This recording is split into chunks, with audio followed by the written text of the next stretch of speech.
would love for you to be on camera every now and then, come in, come out, it's fine.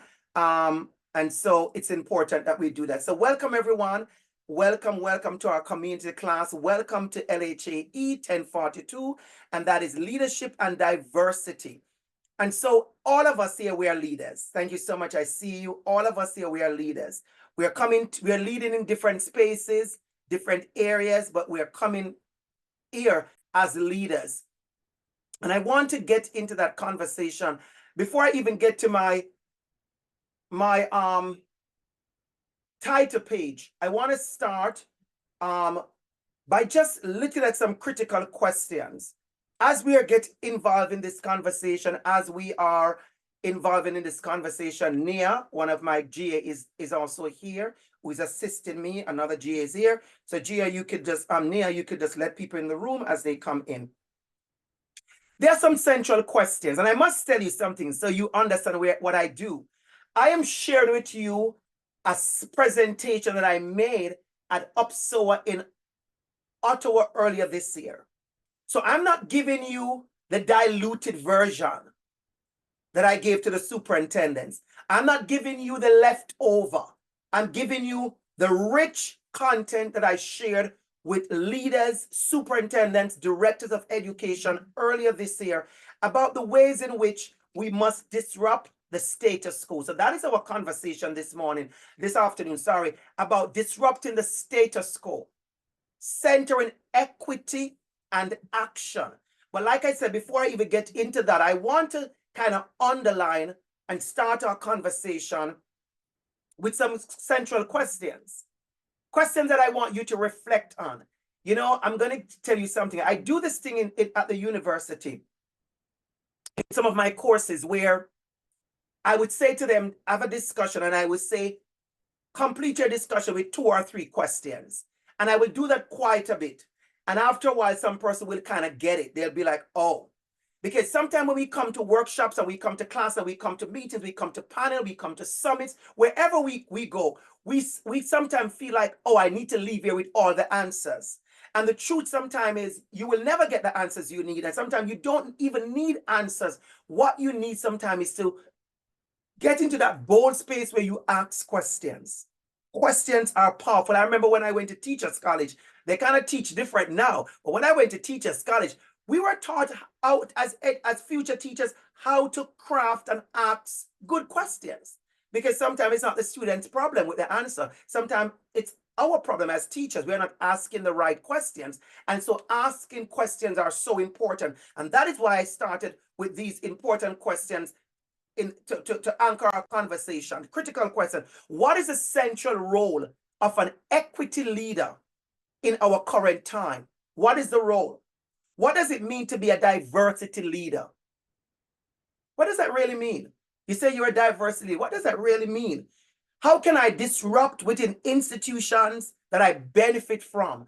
I remember when we had the 2020, and there's a lot of conversation about anti-Black racism and George Floyd, and we talk about disrupting. Everybody was talking. The most popular word was disrupt and dismantle. And then all of a sudden, we realized as leaders within institution, principals, vice principals, we were HR, we were payroll, we were senior leaders, we were diversity committee, we were equity committee, we were part of the indigenous group, we were part of many groups. And all of a sudden, we start to question what it really meant to disrupt when you were within the institution. And I think a lot of us are struggling with that.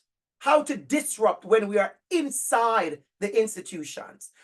How to disrupt, how to do this work, how to take actions. I have had many leaders say to me, I work for an institution where there are HR rules, there are policies, there are processes. Like, I am just the manager. I'm not even a leader. I am just the everyday manager. And so you ask yourself, how do I do this? But I'm going to tell you right now, and I want you to believe me on this one. There are many ways. I want you to write that down. A very popular DR.ABC statement. There are many ways to disrupt. I want to start with that conversation because I think a lot of us, we struggle to do this work, and we kind of make it an excuse that, well, I'm just the assistant. I'm just the new VP. I am just the assistant manager. I am just. And because of that, you kind of don't either own or know your power, your impact, and your influence. Sometimes you don't know it, so you don't own it. And then other times what happens is that you don't understand the context in which you are working and which you are leading. I've had a lot of classroom teachers said, well, I'm not a leader. Yes, you are.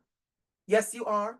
You're leading 34 students in your class. You're leading 25 students. You are their contact. You are their first line of defense. You have the magic. I always say teachers are so powerful people. We are such powerful people as educators because we can make a child life absolutely amazing and we can make it absolutely miserable.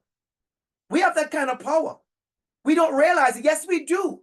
Another thing I reminded my students in leadership just the other day is that all these issues that we are struggling with, and I want you to listen to me, all these issues we are struggling with within classrooms, they are happening under our watch.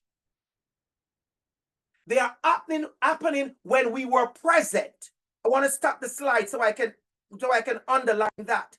A lot of things that are happening in schools, the isms and the schism, the homophobia, the transphobia, the racism, the anti-blackness, the Islamophobia, anti-Semitism, it's happening within classrooms and in the building. It's happening when you were present, when you were there.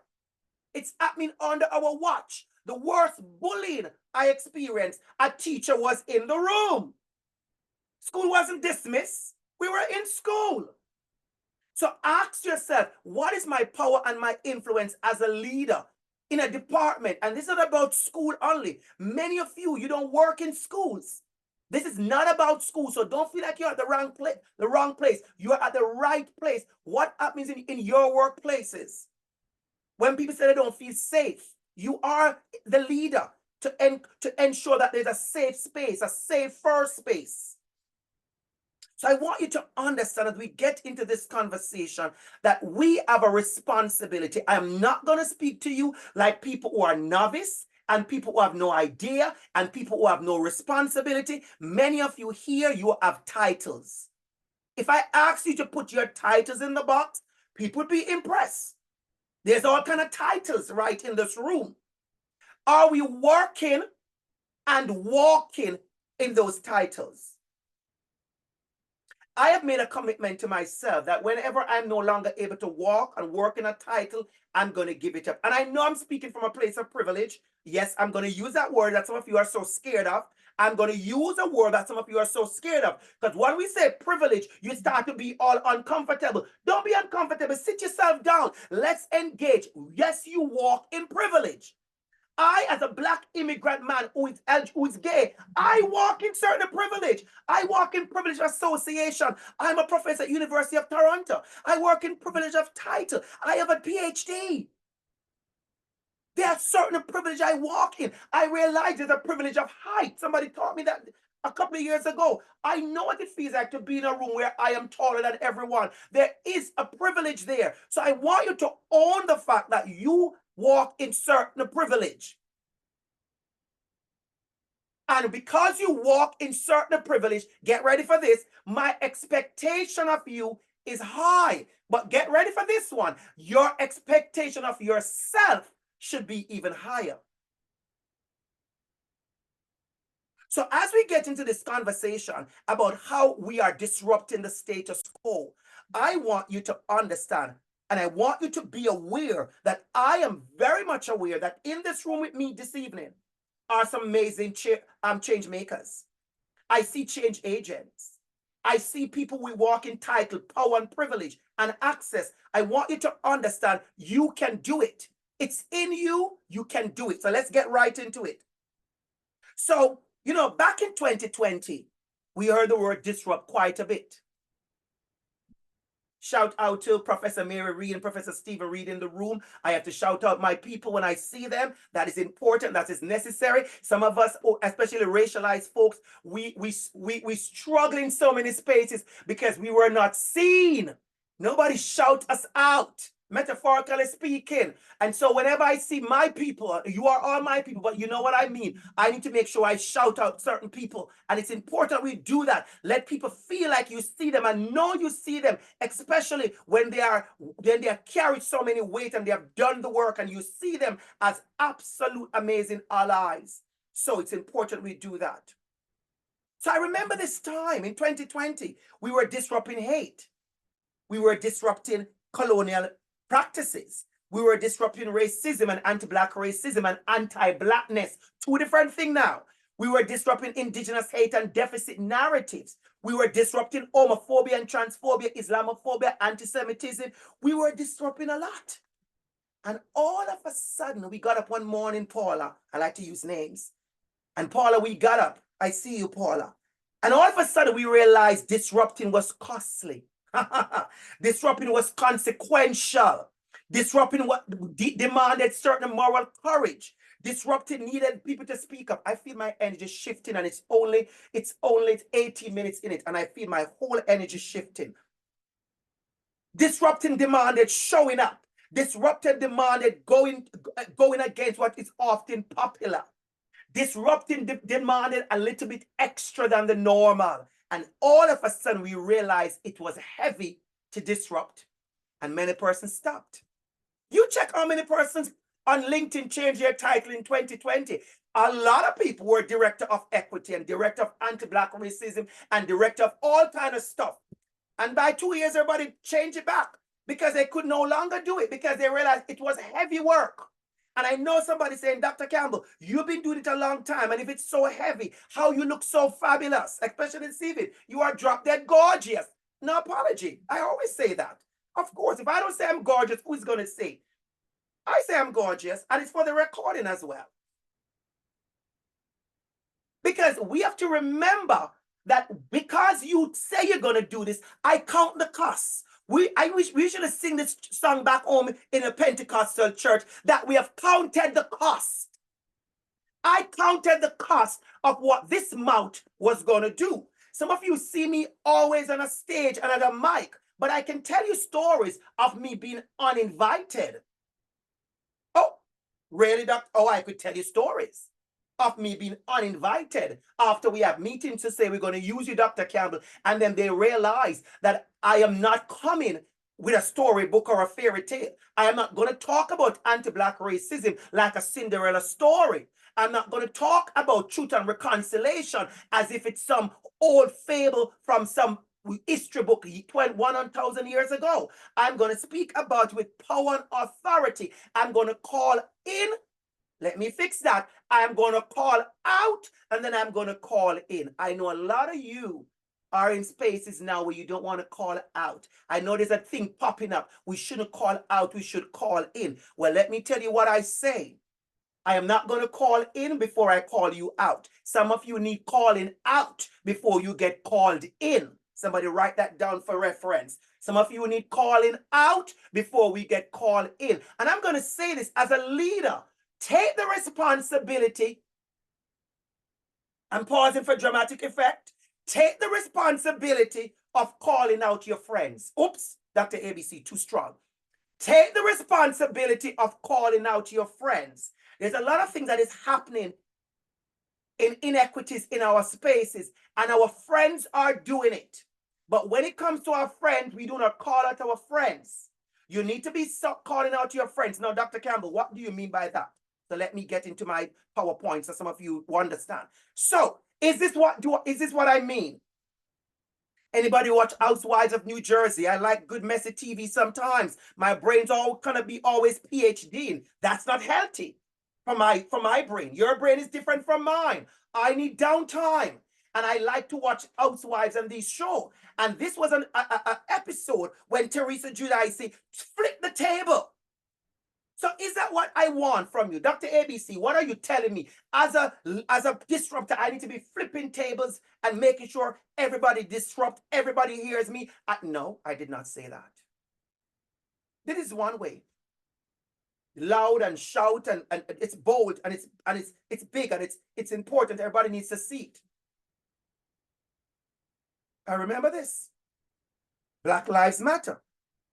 This photo was Toronto Pride, July 2016. Black Lives Matter demanded inclusion, included moving police from participation in Pride, increasing funding, better representation of minority groups at Pride. The demand removed police officers and did other things. Am I saying to you, am I saying to you, Dennis, that the only way you can be a leader, the only way you can disrupt is to block the entire street, tie yourself to the school building, lie down in the middle of the school gate, nobody can drive through because they're going to drive over you? Is that what I'm saying to you? No. I'm saying there are many ways to disrupt. This was earlier this year. Dueling protests over gender identity in schools. Thousands of people at Queen's Park. I was there at Queen's Park. I was there. September the 20th to be exact. Dueling demonstrations. Members of the 1 million March for Children, and many of you heard about this, standing against gender ideology in school. And then the members of the LGBTQ community and others oppose the protests, have staged counter protests in response. I'm going to tell you something, Dennis. We're talking, me and you, we're talking. Do you know the number of times I was invited to protests and I couldn't go because I have a job? I could not abandon my job, leave school, leave people's children unattended and go to protests. I could have called in sick. I would have been in trouble. So I want you to understand, when we say disrupt the status quo, I want you to get it from now. There are many ways to do that. We are not calling on you, Curtis. We're not calling on you, Paula. We're not calling on you, Dion, and Dawn, and Judith, and Dean. We're not calling on you to say you need to go do this, exactly this. Think as we're having this conversation, what tools do you have? Jennifer, think about that. What tools do you have in your toolkit? And I bet you if I ask Jennifer to open her diversity toolkit, I ask Stephen Reed to open his toolkit, I ask Becky over there, I ask myself, I ask Farid to open your toolkit, I guarantee you we're going to see different tools. The things that I get to do today, Jennifer, as a professor, I couldn't have done before 2002, July the 1st, when I was hired in this role. I didn't have certain tools. I didn't have certain access. I didn't have certain privilege and power. But I did work then. I was part of a group that lied down in the middle of the street at Young and Dundas. I have done the march. I have done the sitting and the line and all that kind of stuff and the teaching. Some of you do not realize how much you have to give as a leader. You have a lot in you. And so I want us to remember, but we talk about this already. There are many ways to disrupt. Many persons thought that this was the only way to do a disruption because that's what they were used to. That's new. Many people entered the advocacy and the activism arena just in 2024. This is their first year in activism. But some of us have been doing activism before we know the word. I've been doing advocacy before I know there was a word named advocacy. So I want you to take your picture. I want everybody to look at this picture. This is my favorite picture for today. If you should save one picture for the day, if you should use one picture, this is it. I want you to remember, as a leader, I am not sending you outside to march. You do it on your own time. I have done it. I'm not sending you to do an encampment. You do it on your own time. I have done it. I'm not saying to block the streets. You do it on your own time. I have done it. I'm not saying you turn over tables and slam down phones and cause a riot in the staff room. I have done it. You can do it on your own time. But I want you to acknowledge that you sit in seats of power and access. And I want you to think, what do I do with my seat at the table? What do I do with my seat at the table? That is a magic question. When you're posting on your social media tonight, I want you to post that. Oh, you have my permission to post any of my slides. You can take my picture and post. What am I doing with my, and don't post it like Dr. Campbell asks us. You write it in a first person. What am I doing with my seat at the table? Do you know how many times the people who are outside the door are waiting for us who are inside around the table to speak up? You just saw me, some of you saw me on social media getting a certification of participation from the Durham Children Society. 5 years on the board, 5 years sitting around a table where we have been making powerful decisions about other people's children. You cannot go into those seats and sit and just snack and have a cup of tea and just spin in the chair and be on your phone busy. You have to show up with a level of accountability. What will I do with this seat at the table? And a lot of us, we like a seat at the table because we like to use it to pad our resume. Some of you, your resumes are so beautiful, you need to stop. You don't need no more resume builder. Nobody wants to read 50 pages of a resume. Can we do something with it now? I want you to be very mindful that when you get a seat at the table, there are people depending on you to use your power, your privilege, your access, your voice to be the diversity leader you commit to be. We want you to be the diversity leader you committed to be. You said you were going to be. Walk in the title. Work in the title. Pull up to the table in the title. Let me just say this very, very honest to you. If you know the number of times I have been on committees and boards and groups and stuff, and I am sitting in that table, in that seat, nervous, because I know I am going to have to say something, but sometimes what I'm trying to do is stall it. So I'm looking around the room, Dennis, thinking, you know what, I hope somebody else say it. I really would love somebody else to say it. And I'm looking on the agenda and realize they are going to move from the point and nobody's going to say it. And so I take the responsibility to say it. I'm going to tell you this very, very, very carefully. I know right now advocacy agencies who are in trouble because the people who joined the board, who were supposed to be the advocates, they are lacking in moral courage. Nobody's speaking up. Nobody's standing up. Nobody's disrupting. Nobody's calling out. Nobody's calling in. Nobody's checking on who's supposed to be checked on. And people are just doing their thing. And let me make this clear, because I have to go there. I'm talking about all of us.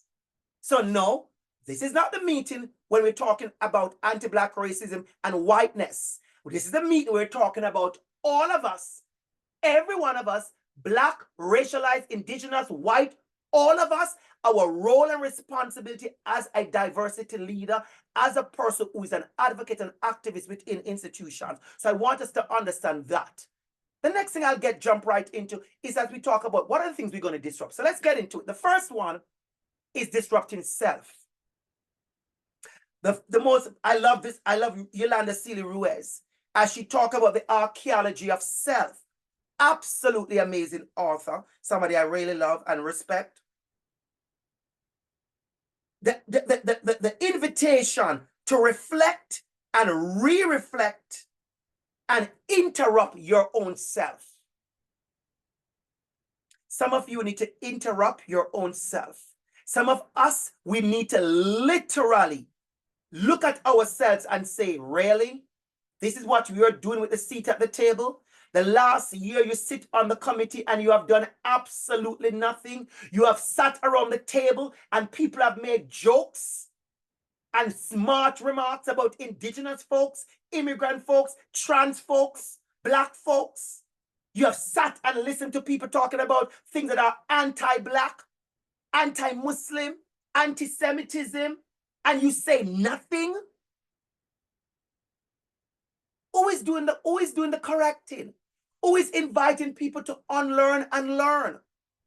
It's you and I. It's our job. That's why you are here. You know why I love this evening so much and why I'm giving you every single thing I have inside of me? because none of you are forced to be here. Not even the student in the course had to be here, Dennis. Not even the student in the course have to be here, because they know I'm recording it and they could listen to it in their own time. So when I see 103 of us in the room, I know I'm speaking to 103 persons who are intentional about their learning, their growth, their intentions. They want to make a change. When you go to staff meeting to do workshops, everybody have to be there. I'm no fool. I am no fool. When you go to the annual leadership conference, everybody has to be there. Sometimes it's also free hotel. You go just as cheap. It's free hotel. It's free 3 meals a day. So you're going to live your best life. You're not necessarily come to listen to Dr. ABC or anybody talk about disrupting. It's free. You see, when you go to many workshops, they don't talk to you like this. That's why you have to come over this side, so we could have this kind of honest conversation. That many of us, we go to workshops only because the food is free and the night over is free, and even the plane ticket was free. So you're not really there, as in you're there. But on this line tonight, many of you are logged in because you are intentional, because you could be anywhere else. Outside is cool. It's good even for a walk. It's dinner time somewhere. But you choose to be here. And that is why I'm excited. So disrupt yourself. The next thing we're going to talk about when we talk about disrupting is disrupt the status quo leadership. Oh, the status quo leadership, the status quo leadership, the status quo. Everybody wants to say they're a disruptor. Everybody wants to say they're diversity, they're inclusive. The other day, we were so big on, I love this book, Leadership. Leadership, let me show you what I'm talking about. I love this book, Leadership by Peter Northouse. I use this for one of my courses. And it talks a lot about transformational leadership. Talks a lot about transformational leadership, right? And I use this book as well, a very good book to get, this one about organizational change, very, very good book. And it talks about change, and it walks us through so many things about change. But I love this book. There's a book that I fell in love with, Leading for Equity and Social Justice. Now, don't you get me wrong. I am not here to promote any book. Nobody asked me to promote any book. I'm not getting no sales, nothing from no book. I use these books. These are my book. I mark them up all over, so I'm sharing with you.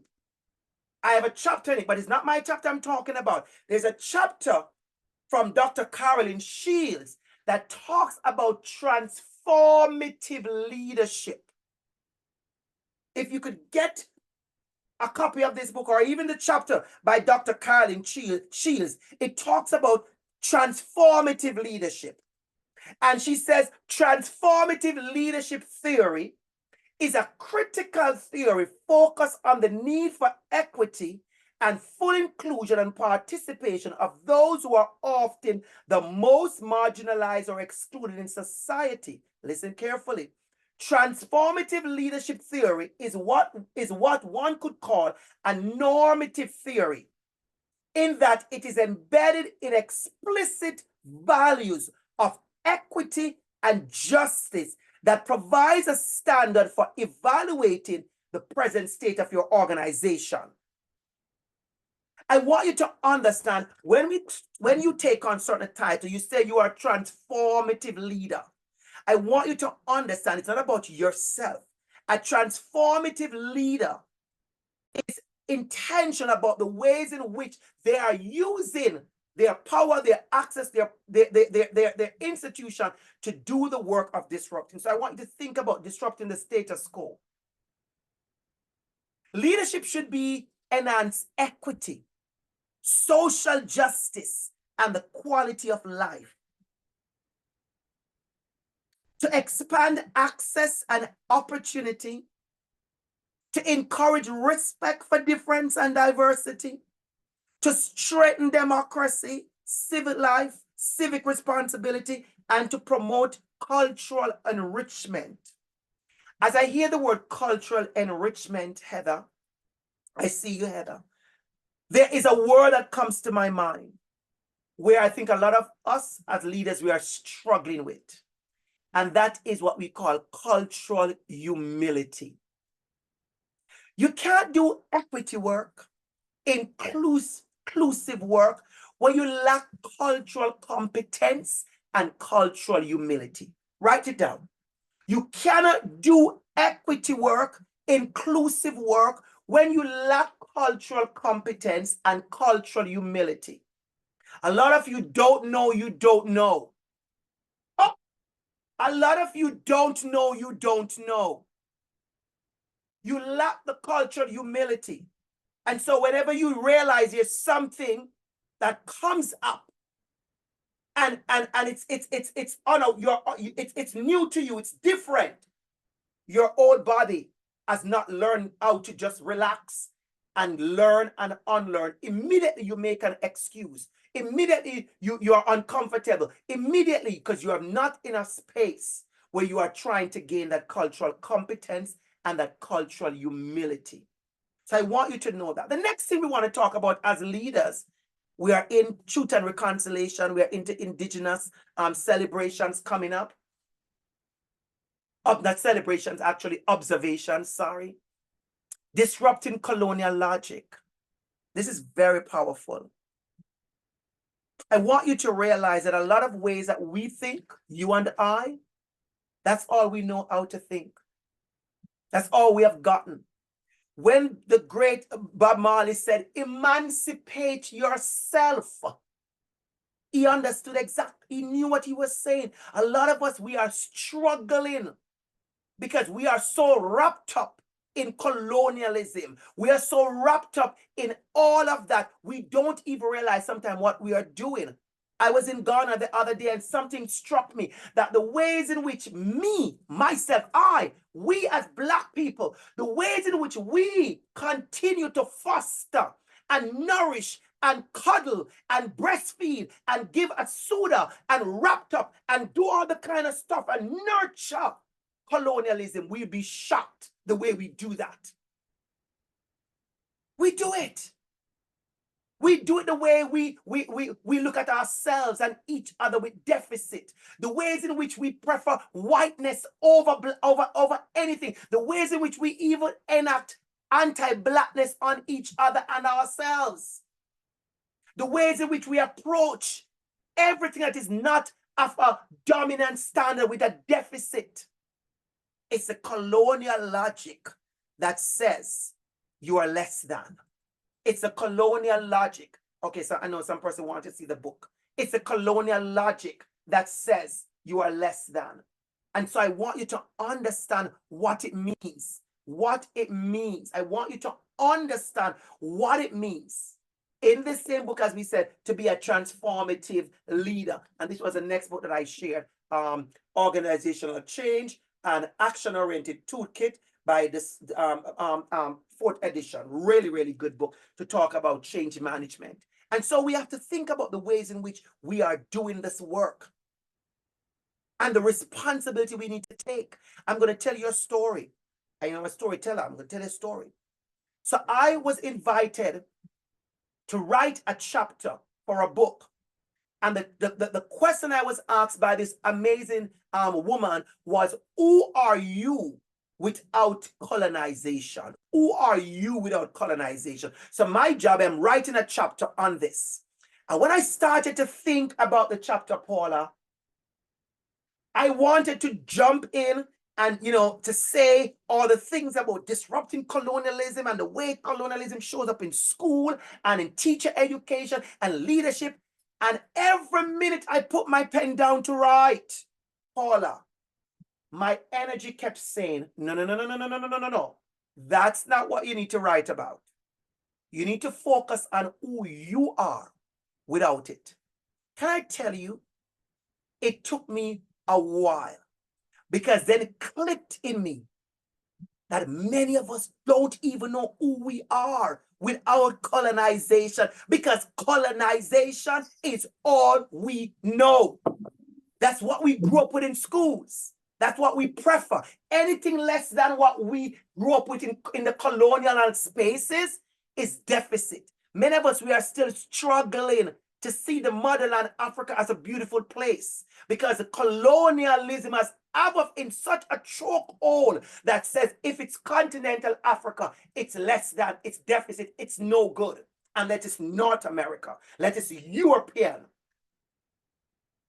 I remember when, you know, I started getting into fashion and certain things, and you hear somebody say, well, it's European made. It's like it came from out of magic. It's European made. We have come to honor and come to respect and appreciate that which is so colonial. So I worked on writing this chapter about myself, the ways I'm working at decolonizing myself. A lot of us, we are really want to decolonize the world, and we have not even started a little bit on decolonizing ourselves. And so as we think about this work and colonial logic, I want you to understand colonial logic tells us who's supposed to be appreciated and respected, who is deserving. One of the simplest things that colonial logic teaches us is who is deserving of. There are so many racialized folks who they do not know they are deserving of. And so we keep getting less, we keep demanding less. You as a leader have to disrupt that by putting people into the room and say, no, you deserve more. I went to another story for you, Dennis. 2 years ago, I was a part of a speaker series. And I won't tell you the organization, and I was invited to be a part of the speaker series. And they called me more than one thing, Dr. Campbell, we'd love to have you. You know, your name came up a lot in our meeting. So of course I'm excited. I want to be a part of the speaker series. And so they started to negotiate, tell me when my date is, and then they sent me to send my invoice. I sent him my invoice. And the person in charge said to me, Dr. Campbell, could you give me a call on this phone line? And I called them on the phone line. And they said, Dr. Campbell, I'm gonna return your invoice to you. Let me make sure I'm on camera to say this properly. The person said to me, I'm gonna return your invoice to you. And I want you to fix it and I want you to update it. The person said to me, of all the 6 speakers, you were charging the least. And she said, you were the one we wanted most. Do you know how many of us struggle to know our worth? And do you know how many people are in other spaces who don't struggle? I heard a joke, you know, about having the confidence of a mediocre white man. A mediocre white man has a confidence that some of us will never, ever, ever, ever have, because he is aware of his privilege and he's aware of how he enters the room. He's aware of how he's seen, how he's respected, how he's taken up. He's aware if he goes in a restaurant with me, even in Jamaica, where I am from, he's aware he will get the best service and I will get the next service. This is the reality. When I said disrupt colonial logic, this is what I'm talking about. Where as a Black person in Jamaica, I go on vacation, I will never get the kind of service. It's hard for them to serve me the way they serve white people, because it's innate in us that that person deserves more. We have to understand what that means. So when I say disrupt colonial logic, that's what I mean. The next thing I want us to disrupt is the oppressive systems within schools. A lot of the systems, I want to be very, very, very, very intentional about what I'm going to say. A lot of the systems, you and I came to see them. We didn't make them. We did not. You walk into a building and this is a process. I get it. I get it.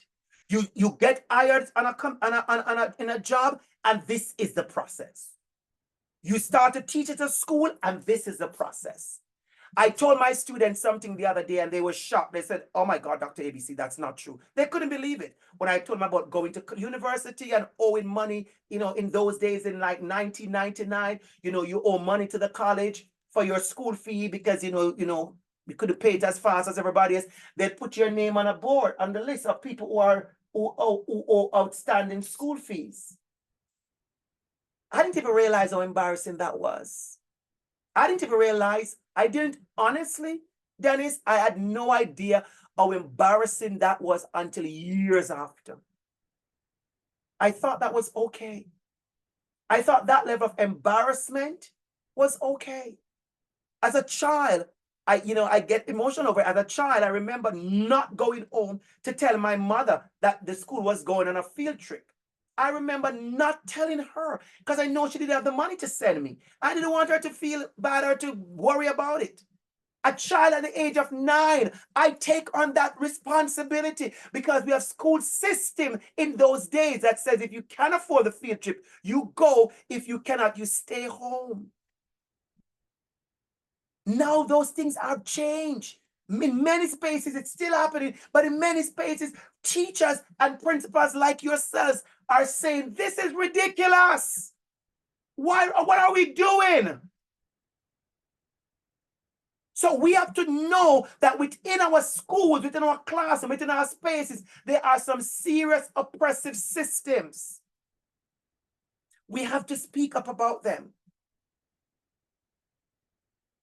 When you see a job description that says you have to use a photocopy machine and it needs 5 years Canadian experience, somebody wrote that. Somebody created, Curtis, that job description that says 5 years Canadian experience to photocopy paper. Somebody created that in HR. But if you really ask the person who created, they will actually explain to you the truth about the intentionality behind that job description. It's not about the photocopy machine. It's about the new immigrants. So I want you to think about what are the systems around you that needs disrupting. And I want to be very clear when I say this. You're not going to disrupt them in one go. I have seen people, you know what? I have to turn off the camera. I have to turn off the slide for this one. I want to talk to some of you with a lot of love right now. I'm going to pour some love on some of you because some of you need it. I've spoken to quite a bit of people who are discouraged. They are angry. They have given up. They don't want to do justice anymore. They don't want to do social justice. They don't want to do the work because they thought that the 1 year they were working at this place, everything was going to change. They were going to go in, they were going to disrupt every single system. I spoke to a student at the university where I worked the other day, and they were having this really angry, thing about the university. And I said, you really think we're going to disrupt this entire building? This entire 12-story building. This entire building that is the Ontario Institute of Studies in Education, a system that is held up by so many colonial and whiteness practices for years, institutionalized. You really think we're going to walk in September and by Christmas we have disrupted the whole building? We have changed and we have dismantled, we have decolonized. If that is why you came here to think you're going to do it in 4 months, I'm going to tell you, log off and go eat your dinner. No, I'm dead serious. You need to log off. Don't waste your time. Go eat your dinner because your dinner may be better than this workshop. And have a drink. Have 2 drinks. Because the idea that you think that the work is going to happen like that, it's crazy. Let me say something very personal, very beautiful, and very powerful. I am in celebration mode. Like some of my professors I see Professor Mary Reed. We're in celebration mode to see what we finally have a BFET, a Black Future Teacher Corps, and celebrating that in the university. But people who see that picture with me and others and the Black students, just think, I hope you don't think it's abracadabra. Oh, we just get the Black students in, we just put them in class, we take a picture and it's magic.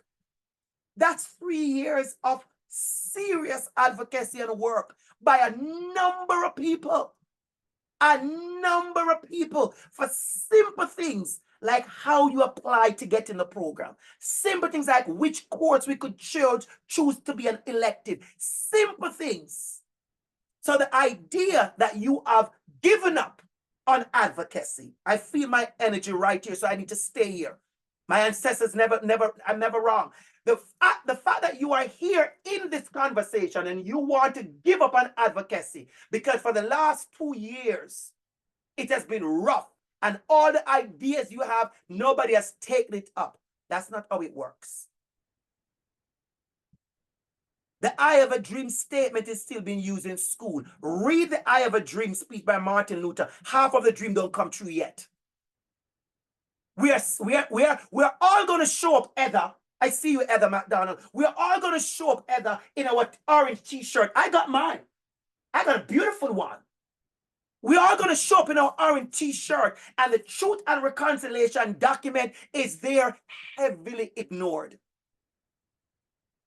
We, as a society, we are full of the performance of equity.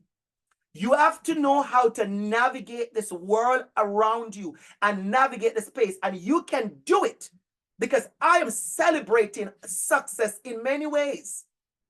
I could tell you all the success I have had on boards and spaces and places. I can tell you stories, but I can tell you it don't happen overnight. And there are places that I've done good work in, and it's still chunking just a little bit, because there's so much more to be done.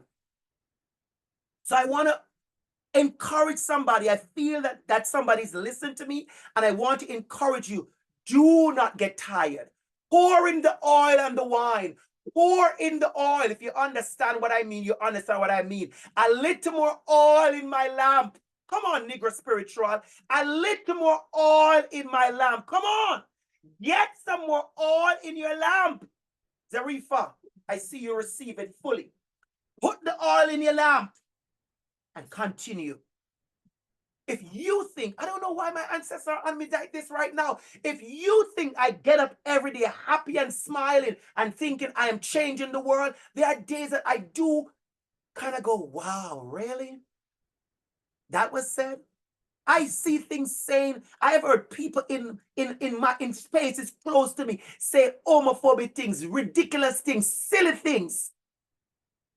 I had a student a couple years ago I had a student right at the university where the issue, she says somebody accused her of being racist. And so I was a part of the conversation.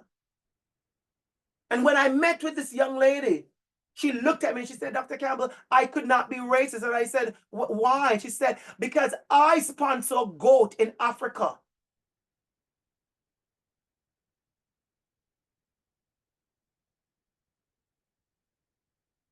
This is a student who graduated 4 months after and is teaching out there. So when I say things and you come at me, you don't know who you're coming at. I can tell you who is out there teaching people's children. I can tell you who is out there teaching people's children. I had a student who was an ECE student a couple years ago who didn't like nothing about me. And I think, I want to make sure she likes my class. I'm thinking, am I not teaching good enough? I need to turn up my teaching to a higher level.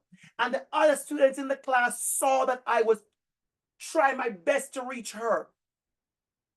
And one day I was by the Starbucks at the campus. And one student saw me and she ran over to me and she looked like she's looking like, like somebody like the FBI or CIA, somebody's trying to look for her. And I said, Dr. Campbell, I want to tell you something. And I said, go ahead. She said, I see you trying so hard, such and such a student. And I said, I need to reach my student. She said, it's not about your teaching. You are good. She said she don't like it because she's from Jamaica like you, and she's Pentecostal Christian, and you are gay, and she don't want a gay man teaching her. She's going to teach other people's children. She's a teacher now. I found that out. All that burden she's carrying and all the trouble she's giving, it's because of my sexuality. Well, if you know me well enough, you know the next Saturday morning, I was teaching Saturday morning classes at Seneca. The next Saturday morning, I turned up to the class 9 o'clock. I was gay as a picnic basket. That was my advocacy. I show up extra gay. 2 sides are gay. Hot and spicy gay. Because what I want to do was to push back, So you have to ask yourself, what are the ways you're going to disrupt? I disrupted that hate and deficit narrative. So we talk about disrupting the performative equity. Too much performance, people. Too much performance. Everybody wants a clap. Yay, we have done it. Everybody in orange t-shirt next week, and you don't care about missing and murdered Indigenous women. Everybody in orange t-shirt, and you are now at the level where you can't stand hearing the land acknowledgement. You're like over it. By the time they start to open their mouth, you're over it. But you're in your orange t-shirt. You're in your orange t-shirt, and you think all the nuns and priests in those residential schools who murdered these Indigenous children were all wonderful people. We have to speak it up. We have to say it. We have to say it. So I want you to realize, many of us, we have to be careful. We get caught up in the performance. And let me be very honest with you. I am very mindful that I can get caught up in the performance as well. I'm going to repeat that right now. I am very mindful that it is not hard for me to get caught up in the performance. See, everybody's doing it. Everybody's saying it. If I just say the right word, people will think I am equitable. But deep down inside, I really don't care. So you have to hold yourself accountable. We have to disrupt inaction, everybody. A lot of us, we are lacking in moral courage. Like I told you before, I have gotten in trouble quite a bit on the boards I've been at. Oh, you could ask people. I have gotten in trouble. Oh, I have gotten in trouble. And I will get in more trouble. The other day, I made myself a promise. The other day, I made myself a promise that I will never be sitting on any equity committee. And then I refuse to say, I mean, I've never been that kind of person, but even now, I've taken it to another level. I am going to make sure people who sit on equity committee with me understand that the equity committee should be the bravest space in the building. Because I've been to equity committee before, meetings, and I feel funny. I don't want to say certain things because I know people are in their feelings. And then this summer when I was in my reflection mode this summer, something hit me hard. Professor Reed, Dr. Reed, something hit me hard. And I said, if there is any space in the entire world where the bravest people should gather, it's on the equity committee. You shouldn't be on the equity committee if you know. So for me, I have said to myself, whenever I go to any more equity committee meeting in any institution I am at, I am going full on. Tell them I said so, full on. Because you shouldn't be on an equity committee if you're too fragile. An equity committee is not for the fragile. It's the bravest space we should have in a building. You make sure I say that. Because so many of us, we are being on equity and it's a performance. How are we disrupting the performance? The next one is disrupting exclusionary practices. We talked about this already.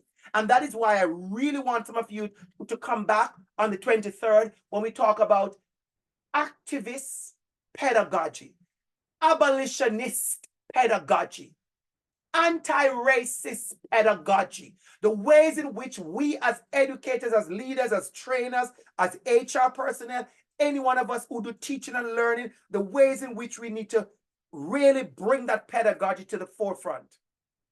And many people don't know when we talk about abolitionist pedagogy. I love the words of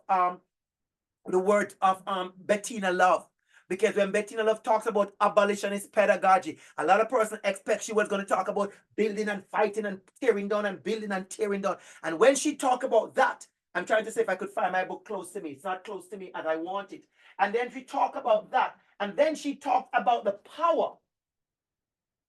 I find my book. Bettina Love, everybody. Let me get there. That's Bettina Love, one of my favorite books. I use it for my course, the one you're going to come on the 23rd. We want to do more than survive. When I tell you, a powerful book, a book that brought me to tears 3 times. Abolitionist teaching and the pursuit. And when she talks about abolitionist teaching, a lot of persons just thought she meant, oh, we're going to do this, we're going to do that, we're going to fight, we're going to break down, we're going to break down. But I want to read a quote from her book. See how much page in it, how much reading, how much thing. Listen what she says. She said, this book is about mattering, surviving, resisting, thriving. But I want you to listen carefully. She said it's about healing, imagining, freedom, love, joy, all elements of abolitionist teaching and work. So when I go into your schools and I come into your workplaces and I say to you, when you said to me, Dr. Campbell, can you talk about anti-Black racism and racism? And I start to talk about love and joy and healing and thriving. That's abolitionist pedagogy. It's not about tearing down walls. Some of you are very good at disrupting and tearing down the walls, but you don't have any building skills. Come on now. Abolitionist work is not just about destroying, it's also about building. So ask yourself, how am I using my leadership, abolitionist leader, anti-racist leader, diversity leader? How am I using that leadership stance to do the building? You know what we need? We need some more bridge builder. We need some more bridge builders, people who are willing to say, let us walk together. If you look at my YouTube page, you will see a video with myself and Professor Mary Reed, who is online. She's, I self-identify, she's an Asian professor in my department, amazing professor. And we did a video together. It's a powerful video about how we work and walk together to disrupt. They're still using the old trick on many of us, divide and conquer. They're still using the old trick, divide and conquer. How do we work and walk in collegiality? How do we work and walk in unity? How do we work and walk in bridge building mode so we can have better schools and spaces and workplaces and spaces? How do we disrupt racism?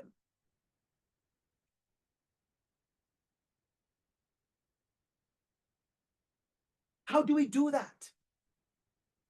There's some powerful work done by Mary Reed. I'm sure you can see her work about anti-Asian hate. I remember showing up to that meeting that Mary was leading. There was an incident at the University of Toronto, and Mary was facilitating a group of Asian students who were hurting. And I showed up only for one reason, to be in solidarity. Sometimes showing up is powerful. We have to realize that. Sometimes showing up is powerful. And when Mary looked across the room online, it was an online, but she looked across the screen, she saw me over there. I didn't tell her I was coming. And when I go in space and I see certain faces, my heart blossoms, it blooms, because I see someone that loves and cares. Showing up matters, walking in solidarity. So yes, wearing the orange t-shirt, it matters. Showing up matters. Speaking up matters. I want you to know it does. We disrupt religious discrimination. These things are important. The way we care for our students, the way we see them, the way that we bring them to feel respected and appreciated. The way we say to them, I see you. The stories we use in our classroom, the books we read, the ways in which people get to see themselves in our curriculum, in our school, in our spaces, in our art, in all the things. Ask yourself, what are the ways I can do the disrupting as a leader? And I can tell you, like Bettina Love says, it's more than just the resisting. It's the caring. It's the love. It's the way they are included. Anybody could march. I say it all the time. But it takes a lot to really love and care. I'm going to say one of my magic statements. I'm going to say it right now. Remember, equity work is hard work. But I want you to listen to me carefully. Equity work is also heart work. It's also heart work. I want you to think about the ways in which you show love and kindness, the ways in which you let your staff know you see them, the ways in which you let people know you see them, you give them respect and recognition, the ways in which you give them access and opportunity, the ways in which you pull out a chair at the table for them, metaphorically speaking, the ways in which, how do we disrupt anti-choice LGBTQIA+8? Are we doing that in our schools? I come back, I'm wrapping up with the critical questions. What is a central role of an equity leader in our time? What is a central role? What is your role? Remember, everybody can do it differently. A lot of us, there's a little bit of thing going on where if you are not advocating like me, then people look at you like you're not an advocate. Not everybody could speak at a mic. Not everybody's going to march. Not everybody is going to block the street. Not everybody's going to write letter and ask for signature. There are many ways to disrupt.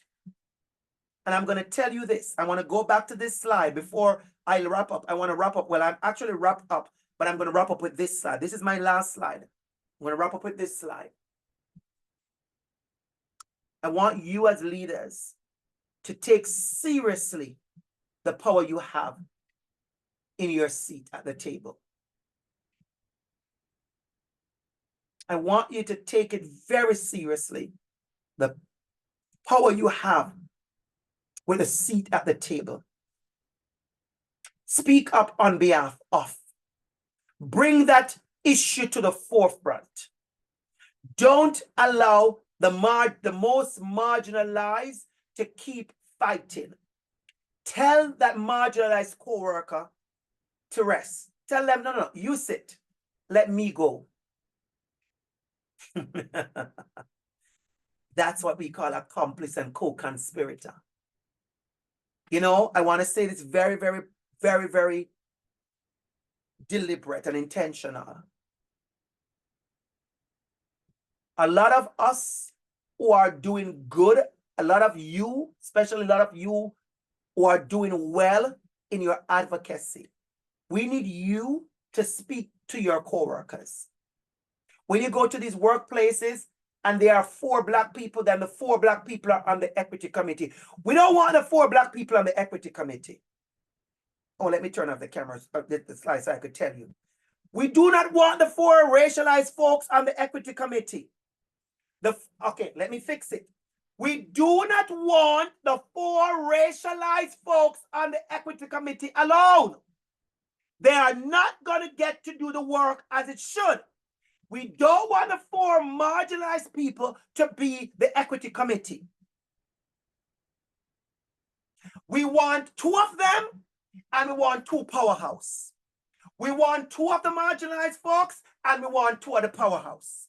We want 2 powerhouse. Stop putting the equity committee to be only the racialized folks. Because what they end up doing is constant fighting, constant struggle, constant resistance mode.